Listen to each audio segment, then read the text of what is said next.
no such thing as a pretty labia. There is what an ideal might be, and we can blame Dr. Netter for that. Dr. Netter was a famous anatomist and drew most of the pictures that you see in anatomy books today. And the labia are pictured as really, really, really, really tiny. The labia minora and the labia majora are just so. But now we do know that that is actually not the case at all for almost every human female. I remember a few years ago, reporters from The Guardian out of the UK created a 3D depiction of the female parts. Then they took that around Madison Square Park in New York City to see if women could identify these parts. And unfortunately, many could not. So today I speak with Dr. Nicole Williams, who is the author of This Is How You Vagina. She is a native of East St. Louis and board-certified obstetrician and gynecologist with the philosophy of marrying both alternative and traditional medicine. And today's conversation is a really important one. If you think about it, we live with our bodies every day. And so sometimes when something goes awry, we may not notice it because, again, it could be something that happens slowly over time. Additionally, we may be dealing with things that family members and friends have dealt with, so it becomes normalized because, again, we all live with our body and we think whatever is happening is normal unless it becomes extreme. And so today, what we really do talk about is what is the average normal for how it looks, how it should smell, you name it, so that you can begin to identify when it's time to see a doctor and how to talk to that doctor to get the support that you need. So let's dive in with Dr. Williams. This is my pandemic project. So we all had, people were baking bread and building furniture. And I said, well, I do have a degree in English literature. And when's the last time I actually used this degree that my mama paid for? I wanted to do this for my patients. I originally wanted to make it actually very small, like a pamphlet, maybe like 3-4 pages, like, tick marks, like this is it, this is normal, this is not, this is normal, this is not. And I started writing that. And then I realized, oh my goodness, each of these things is a chapter. I need to talk a little bit more about each of these things. And I started writing and realized I had 67 pages. I'm like, oh crap, I got to write a whole book now. It's my goal in educating and talking and writing this book and having people read it, hopefully cover to cover, because I wanted to be thick enough that it's enough information, but not so much that people think, oh, totally overwhelming. I don't want to read this. I can't read this entire thing. It's entirely too thick. I think it's enough for my patients to really gain foothold of understanding about their anatomy, because it's just not talked about as much as we need to talk about it. What I also like is you interjected history about why there's, a lot of the things that are today, like the terminology that we're using and some of the myths and misperceptions and maybe some of the way women are being treated in ways that we probably shouldn't be. And so it's really interesting to get that background. So I definitely recommend people read the book to get the details.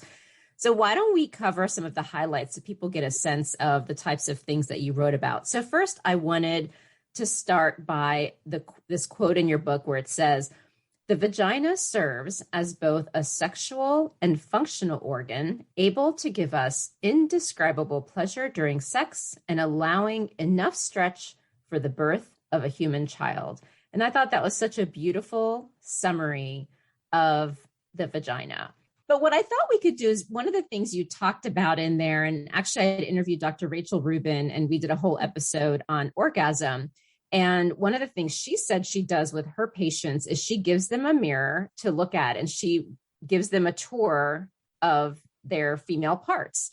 Yeah. And I thought maybe you could give us a general tour of some of the things that we should know about, including a little bit of an overlay. So like, for example, the key parts and misperceptions, like the color, sizing, the clitoris being bigger than we imagined, all that stuff. So maybe you could just give us like a little bit of a tour and some things that we may have misperceptions about.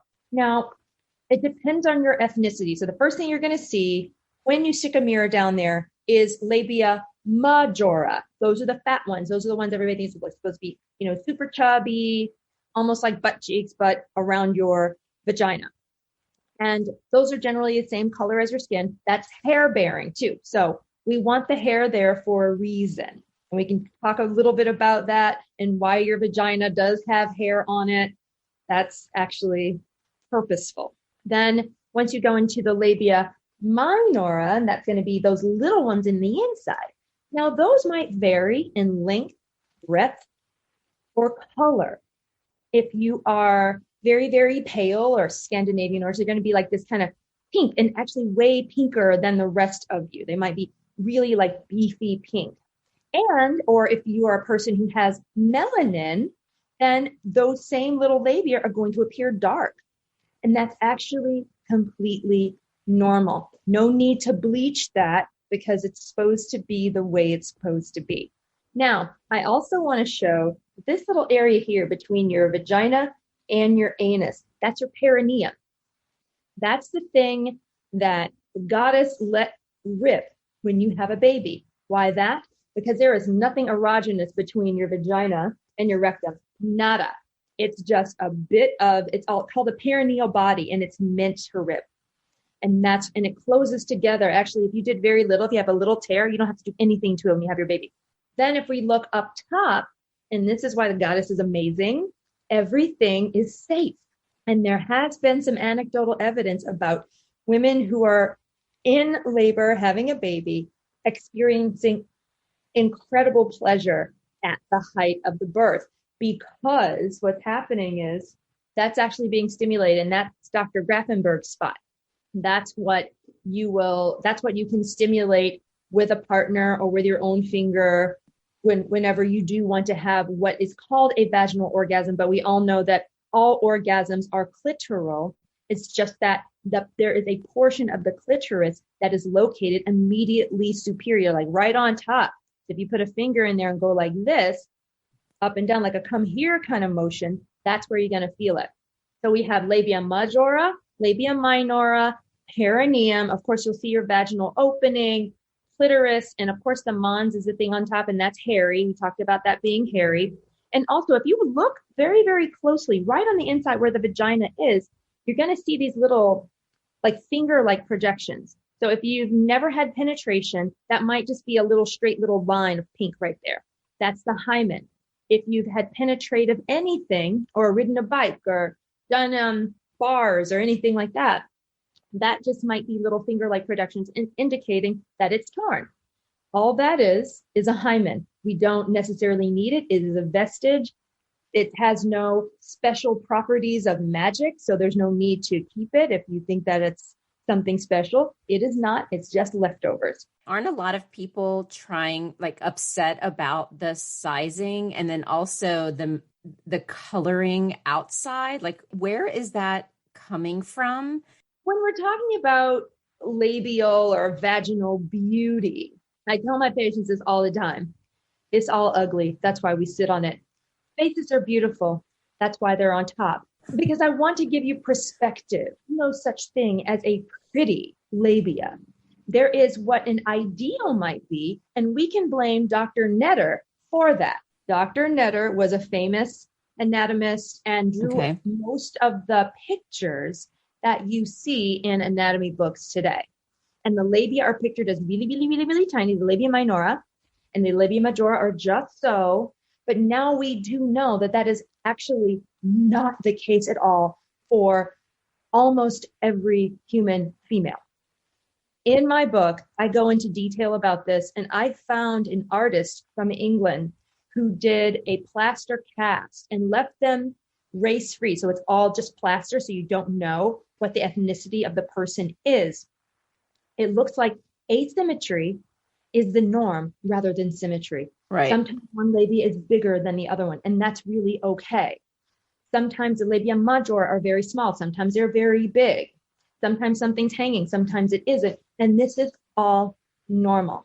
Porn hasn't helped. But then again, normal medical society hasn't helped either.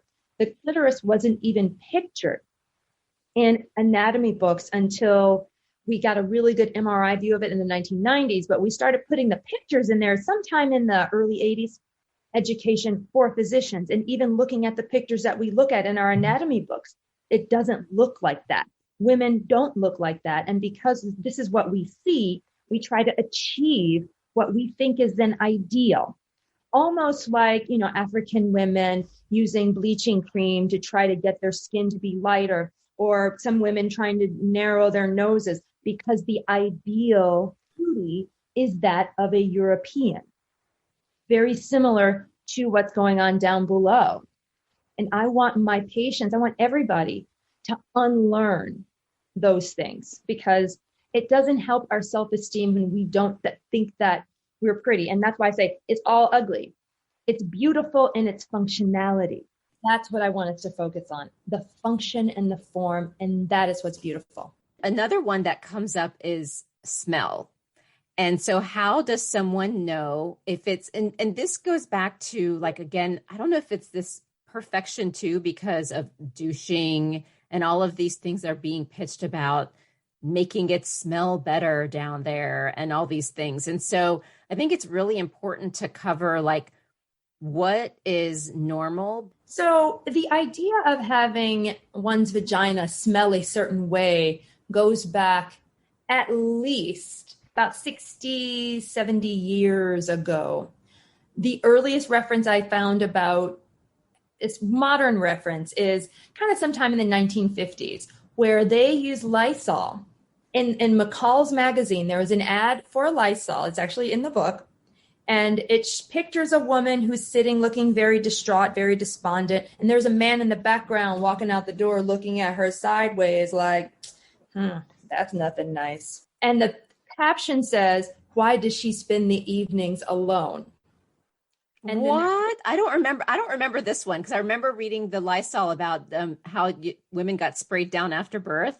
I don't remember this one. I have to go look for it again. Okay. Because I did do screenshots of so many of those. Yes. And it's, to keep a happy home. Oh my right? God. That's where it started. A vagina is supposed to have a slightly tart smell. Almost like maybe a little bit like sourdough, but not necessarily like a yeasty kind of smell, but just a fresh tart smell. That is going to be somewhere in the realm of your signature scent. Who you are when your vagina is well hydrated and well oxygenated. There's going to be a faint scent there. And it's not daisies, it's not roses, it's not Chanel. It's your own personal scent. So when you're healthy, take note of that and know that's who you are. Why do we have that scent? It goes back to bonding of couples. Kind of like when you have a baby and you breastfeed, you make oxytocin in your brain, and that actually helps you bond with your child. What we know is that smell is one of the strongest emotional triggers. When your partner nuzzles his or her face or their face into that area and your signature scent is there, however faint it may be, they remember that and they associate that with something positive, and that bonds you. That's why we want that smell as opposed to some generic douchey kind of thing that doesn't smell all that great in the first place. And it's certainly not memorable. That's why we have that smell. So take a note of it. And speaking of douching, what would your comment be about douching for those who are like, I don't care, I'm doing it anyways, I'm going to douche?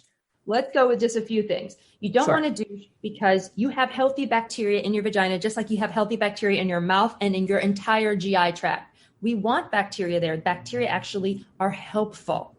When you douche, you kill all the bacteria, good, bad, everybody. And when the good bacteria are killed, the bad bacteria are the ones that grow in its place, which makes the smell worse. So you just made yourself a self-fulfilling prophecy. You killed all the bacteria, then the bad bacteria grow. Then you have a smell that is untoward because only bad bacteria are growing. Then you douche some more. It's a vicious cycle. It's a vicious cycle. So no douching. A question here, because I was reading about different solutions for various conditions like yeast infections and other things that may come up. And I don't remember which one it was for, but you had recommended Sitz baths, which, oh my gosh, after delivery, oh my goodness, amazing. But then I know that vaginal steaming, and we're also talking about douching, is a no-no. So I guess I'm wondering what the fine line is around why douching is a no-no. Sitz baths are okay. And then I do have questions about vaginal steaming because there's so many different perspectives on that. And I know you have one as well. So let's compare douching and a sitz bath. Like, why is douching not good, but a sitz bath is okay? And first, can you just define a sitz bath just in case people don't know what it is? A sitz bath is from the German sitzen, which means to sit. So it's putting your buns in, either you can have your own little tub of water or just your buns in an actual tub of water, which is what most people are going to do. The difference between doing a douche and doing a sitz bath is that when I recommend just a couple of drops of hydrogen peroxide or some other soothing emollient, like a little bath oil or something like that, it's in a big tub. It's going to be much more dilute, and it's more soothing to the external vulva. That's what I'm talking about. Okay. Nothing in the vagina. Sure, a little bit's going to get in, but we're not. And so the difference is, if you're douching, it's concentrated and you're just pushing it into your vagina. Sitz baths are primarily to soothe the external vulva, and a little bit might get in, like we said, but it's dilute, so it's not going to throw off your pH. Now, what about vaginal steaming? So I will admit, I've done it, and I was having, I think it was recurrent yeast infections or whatever was going on with me. And I finally did that because I happened to be talking to someone about it and have not had an issue since. So I am a fan. I don't have time to do them a lot, but I've done them twice, I think. But I was a huge fan, and I was reading your book and I'm like, oh, this is interesting. So we have to talk about this. First of all, there's no clinical proof that any steaming has ever helped. So the concern is you're doing something that has no clinical benefit that we aren't aware of whatsoever. Secondarily, it could burn. There's a possibility there, especially if you're dealing with a clinic or a place that doesn't know what the hell they're doing with it. Thirdly, nothing that you're going to put like around here. I mean, it might be soothing. That's fine. But to treat hormonal imbalance, some of the claims that I've seen saying that it's going to treat your irregular periods. It's going to bring your hormones into balance. It's going to bring your pH into balance. Nothing that you're going to do like a one-time thing that's an alternative treatment is probably going to work, not once.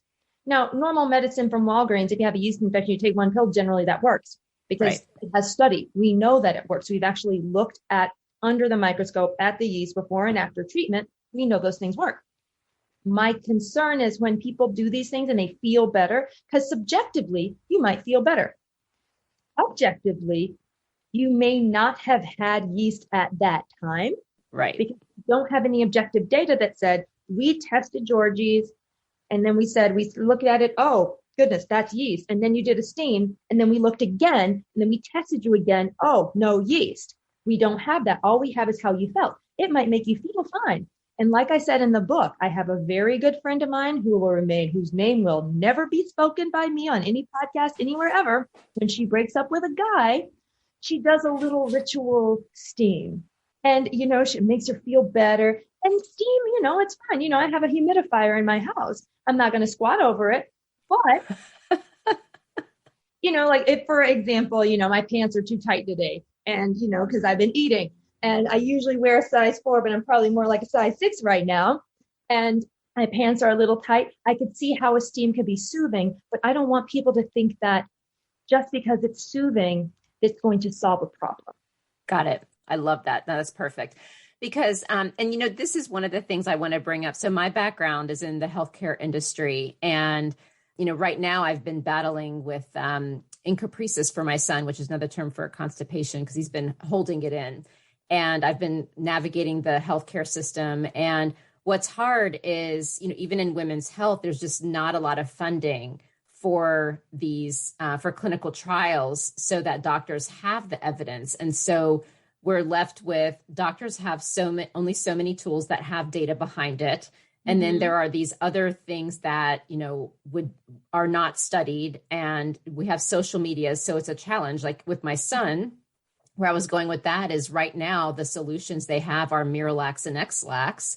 And the doctors have told me, like, no one, first of all, using them in kids is off label, but because they're over the counter products, no one's going to make money by doing trials. And since doctors already accept that they're fine for children, no one's going to study it because it's not cost effective for a company to do it when doctors are using it anyway. So these are the business decisions, because unfortunately healthcare is capitalistic. We're stuck with, some people do vaginal steaming and get burned and others do it and don't, and we don't know if it actually works. So I did want to at least bring that up. So thank you so much for your perspective. I think it's a really, really important one. I want you to talk about your recipe for a yeast infection, because I got such a chuckle out of it. It was like the first chapter sample of your book. I want to read it verbatim. Okay, so I found it. It's on page 86, and it says recipe for a yeast infection. 1 thong, 1 panty liner, thong-sized, of course, 1 pair of tights, 1 skinny jean or legging. Take any combination of these and mix together for at least 2 days. And so one of your recommendations is not to wear a thong. Like, tell us about the thong, because I'm getting older, so I wear them less often, but I used to wear them all the time. So what's wrong with a thong? Tell us. They make pants look so much better. But my thing about panty lines is this. People know I'm wearing panties, so who cares if they see a line? But secondarily, thongs were invented. Well, the rumor, the legend goes that thongs were invented by either very enterprising exotic dancers or the guy who was helping out the exotic dancers. We don't know exactly who. Okay. But during the World's Fair in New York City, whenever that World's Fair was, it was quite some time ago, they banned all nude dancing in that whole entire borough, in that area. And so in order to get around that, they just cut out the cheek part of the underwear and left the butt. So you can see the butt, because that's what people really wanted to see more than anything else. And that's how thongs are invented. So thongs were not invented to make your gown not have a panty line. They were invented to facilitate all nude exotic dancing. But the problem with a thong is if you're wearing it like every single day, all the time, your vagina becomes not as oxygenated as what it needs to be. A non-well oxygenated vagina, the pH eventually over time can get thrown off. Not with every woman, of course. I mean, I have patients, they wear a thong every single day of their lives. You wear a thong every day. Like, and I go, yeah, you wear a thong every day. I'm no problem with it. I'm like, okay, no problem with it. No problem with it. But if you are a patient or a lady who is having a little bit of a smell or a little bit of discomfort or something's kind of like, and they wear a thong on a regular basis and not just for date night, then consider that could be one of the reasons. And that's why if my patients who come to me, I ask them, are you wearing leggings? Are you wearing thongs? If they are, then it probably is one of the reasons why they're having yeast issues. And I think you recommend sleeping nude at night without any. Yes, you want to give her moonshine as well. Okay, that's great. And a little moonshine. I love that. So then what else, because yeast infections are quite common, what are some things that you would like us to know about yeast infections, like things to watch out for, ways to prevent it, like crazy things people do to get rid of them that's like, heck no, please stop doing that. Tell us what you're seeing in your practice. People like to try things that they read about on the internet because of testimonials from other people who have done these things. So I've had everything from garlic inside to yogurt inside. I had a poor patient who, and this happened after the book was published, and I said, oh, I wish that I had still rewriting the book. She got peach Yoplait, the peach kind, with the little peach bits. And so she picked out the peach bits, ate those, and put the rest in there. Ouch. Now, of course, that's not plain yogurt and full sugar, so it probably just made everything worse, and it's Yoplait, and you don't want that in your panties. I've had people put garlic cloves in there, lots of things in there to kind of, and then I've seen people take probiotics, which can be useful, but it may not be the proper probiotics. So we can talk about that a little bit. So when it comes to preventing a yeast infection, we want a well aerated vagina, well oxygenated, meaning, keep away from things that are binding, sleep without underwear, nothing very fitting. Like if you off to the gym, when you leave the gym, if you have like a long train ride home, you're going to want to at least try to take off those clothes, your gym clothes, before you get on the train to go home.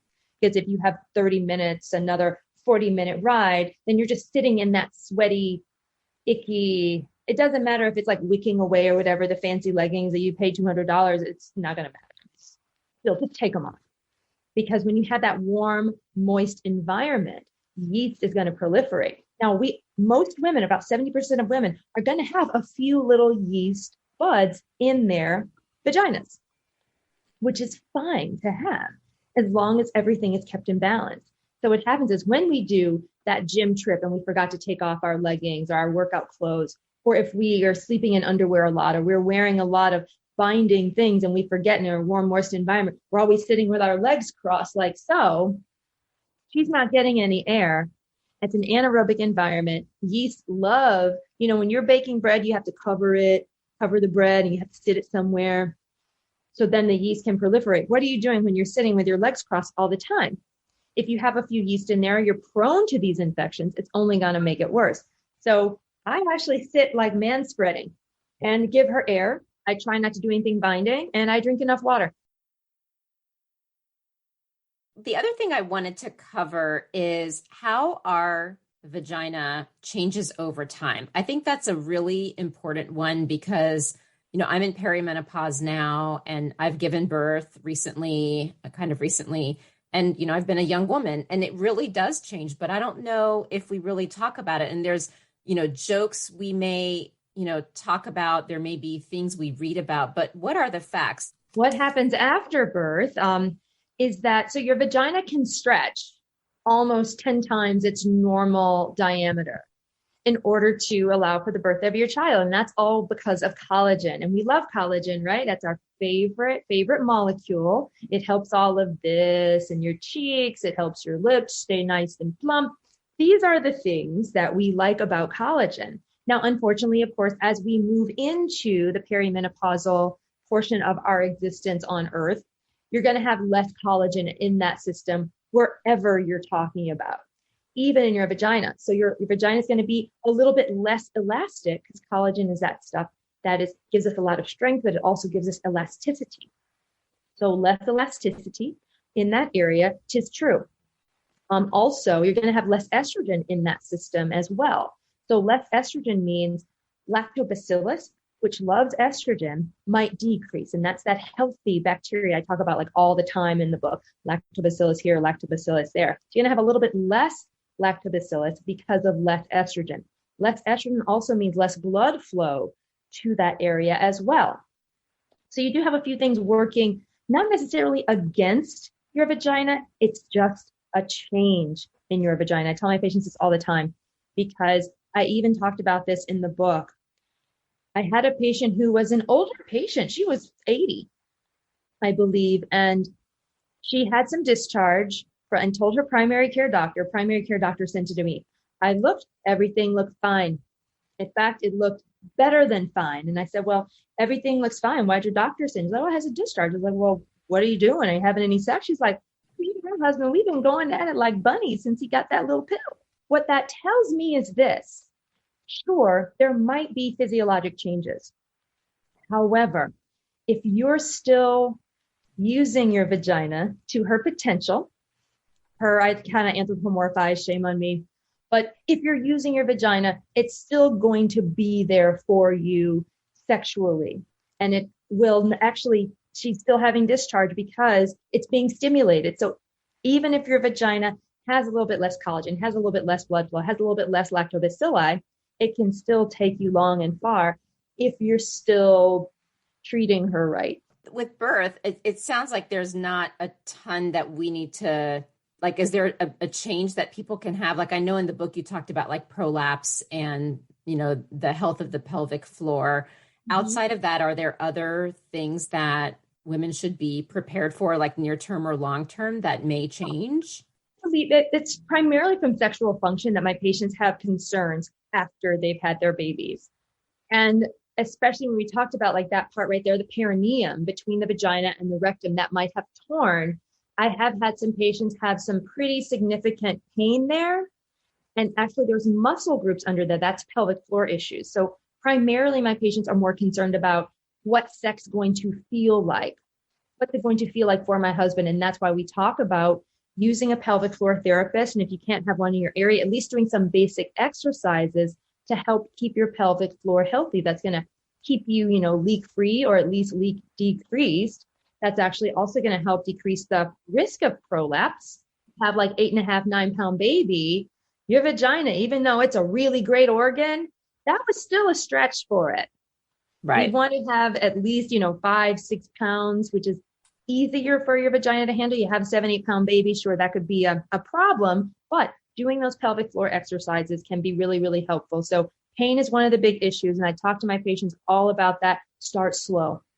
Start with lots of foreplay. Kind of just start with a very, very slow entry point.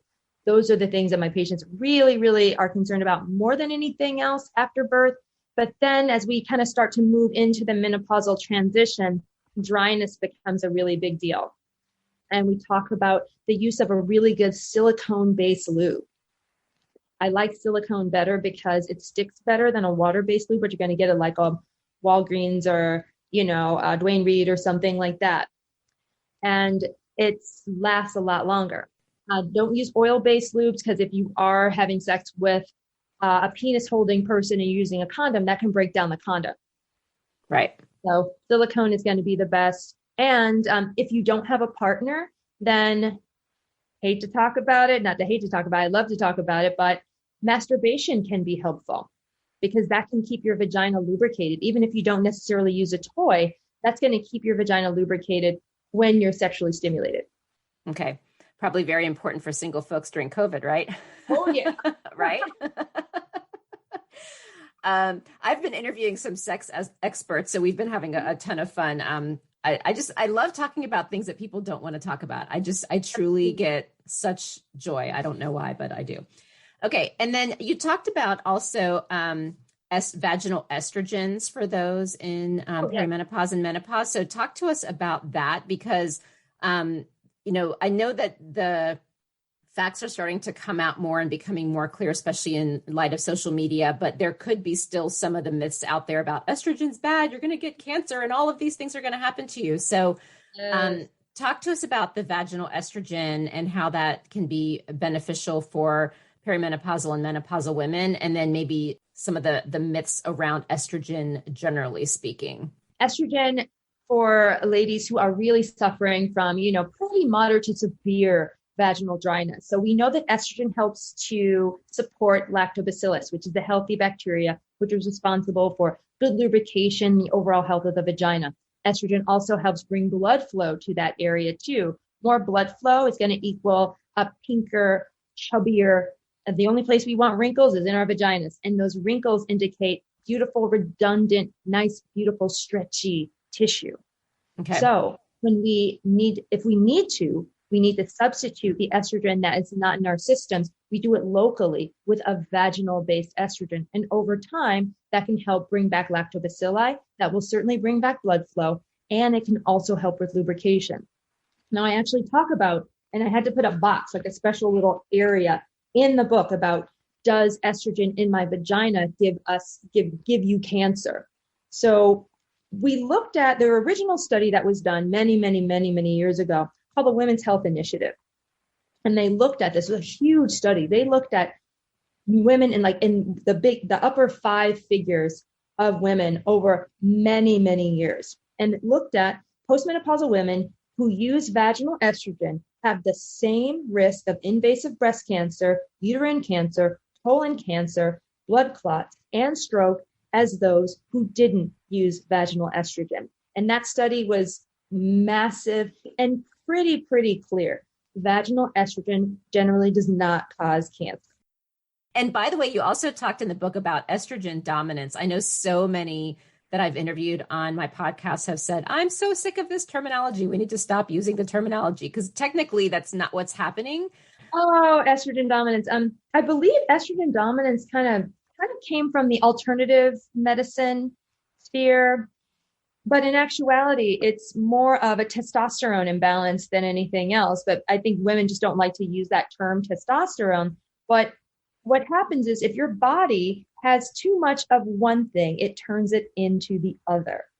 So if your body has too much testosterone, because we'll see women who have a little bit of hair there, their clitoris might be a little bit more engorged than normal. Your body doesn't know what to do with it, so it turns it into estrogen. And that's how you end up with excess estrogen, which stimulates the uterus entirely too much, which can cause irregular cycles.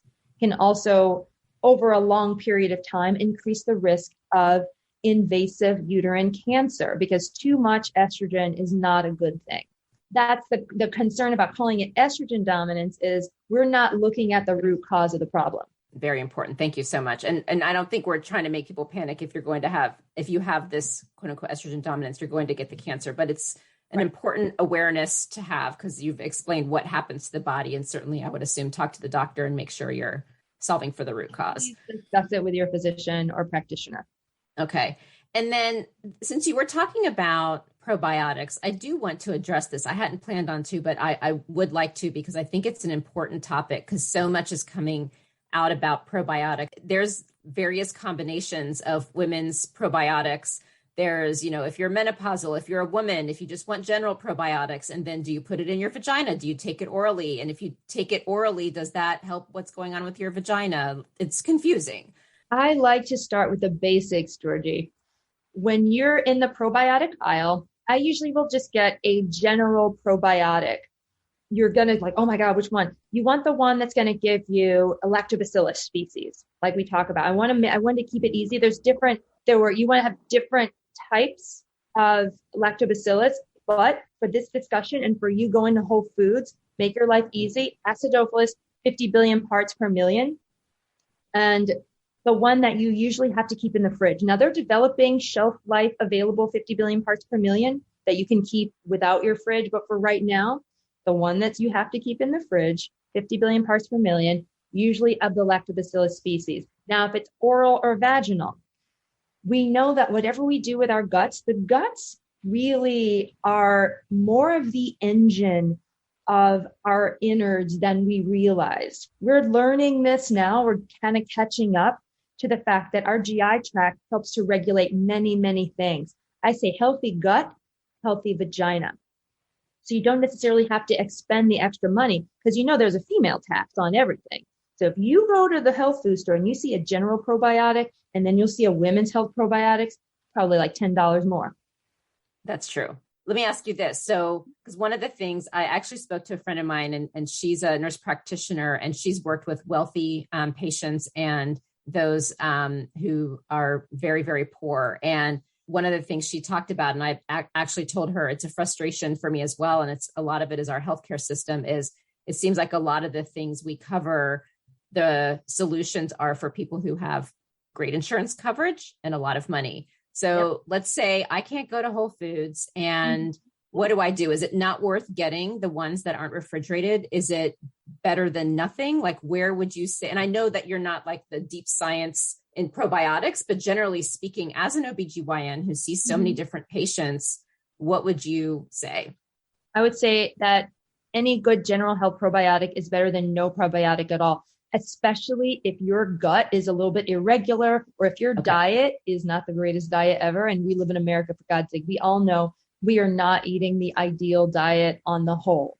Therefore, whatever probiotic you can get that has a lactobacillus species in it is going to be helpful. Okay, that's helpful. Thank you so much. I have so many of my patients who their overall health is not the best. And when they say, oh, my vagina is just, it's just not working right. And I go, yes, because your overall health is lacking. Vaginal health and total health are going to be intertwined. So keep that in mind. When you're healthy, your vagina is generally healthy. If you're living an unhealthy lifestyle, we can't expect to have beautiful, normal monthly periods. We can't expect to have lovely, clear discharge and a very slight scent. Because if we're not putting in the right things in our bodies, we're not treating our bodies appropriately, how can we expect one of the repositories? And the vagina, I think, is kind of like a litmus test for our own health. How can we expect our vaginas to be healthy if we're not healthy ourselves? a question that I think I'm going to start asking my guests, because it's something that I've been so curious about, is as a practitioner who's seeing all of these patients, what would you say is your greatest frustration or challenge when it comes to you feeling like you can do your job effectively? If I could wave my magic wand, I would make all the medications I prescribe to everybody free. But barring that, it goes back to what I was talking about. I have a lot of my patients who suffer from obesity, hypertension, many other just myriad chronic health conditions. I would want us to all be compliant with our overall health more than anything else. I have patients who won't take their high blood pressure medicines, or if they're diabetic, they're kind of iffy about taking their meds, or if they're just kind of generally unhealthy or overweight. People aren't, it's tough. This is America. I just want us to think a little bit more about how we get one body for this whole time that we're on Earth. And I want us to treat this body like it's the only one we're going to get. That's what I would do. If I could wave my patient magic wand, then I would have nothing else to do other than pap smears. And that would just be my greatest joy. That's awesome. What about a doctor magic wand? Like, what about for you being able to do your job? Is there anything that has really made it a challenge that you wish you could see differently besides having medications be less expensive or free? Increasing our access to care. Managed care has really, especially for people like gynos, because we're kind of in this weird place. We are not necessarily specialists, but we're not necessarily primary care doctors. You don't want me to manage your high blood pressure because I don't remember all those drugs. But then again, when it comes to trying to get patients who are in these specific kind of HMOs, it's so hard for them to kind of access care. And as far as I'm concerned, gynecologists should be a part of primary care, but we shouldn't be the only primary care. Sorry, women, you're going to need 2 doctors. If you have high blood pressure and you have something else going on in your vagina, you should be able to walk into to my office at any time without a referral, without having to call 2 people and send a fax. And that's that, as you can see, that's my biggest frustration. Thank you for sharing that. Now, fun fact. Tell us a fun fact about Dr. Nicole Williams.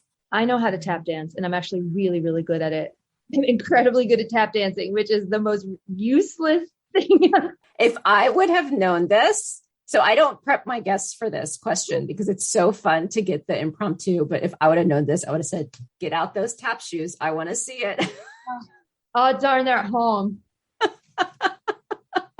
That's awesome. Well, it has been a true pleasure getting to know you. And thank you for writing this book. Because, I think we don't always know what we're supposed to know, the basics. And it's really helpful to have a comprehensive summary of the foundations. And I think you did a great job in making it a fun book, really easy. And I think that recipe for yeast infections sheds light on exactly how much fun but helpful the book is to read. So thank you so much.